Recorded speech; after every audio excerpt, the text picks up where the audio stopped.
Network News. Patay ang isang 67 anyos na lolo matapos masangkot sa isang vehicular accident pasado alas 9:48 ng gabi noong Marso 12, 2026 sa bahagi ng rotonda ng lungsod ng Naga, partikular na sa harap ng tanggapan ng Traffic Enforcement Unit sa Barangay Concepcion, Pequeña. Batay sa paunang investigasyon, minamaneho ng biktima ang kanyang dilaw na bisikleta at binabaybayang kahabaan ng Panganiban Drive patungo sa Barangay Del Rosario nang mabangga ito mula sa likuran ng isang Isuzu FBR dump truck na pagmamayari ng pamahalang lungsod ng Naga. Ang nasabing dump truck ay minamaneho naman ng isang 50 anyos sa driver na residente ng Barangay Triangulo. Ayon sa ulat, patungo rin sana ito sa bahagi ng Magsaysay Avenue mula sa parehong direksyon.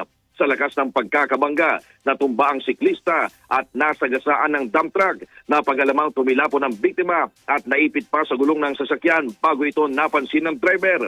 Agad namang rumisponde ang mga tauhan ng Traffic Enforcement Unit na malapit lamang sa lugar ng insidente. Nasa kustodiya na ngayon ng mga autoridad ang driver habang patuloy naman na isinasagawa ang investigasyon.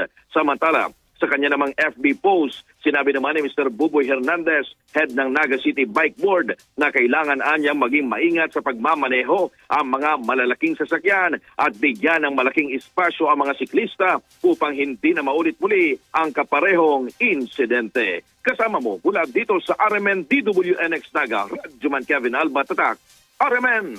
RMN Network News. RMN Network News.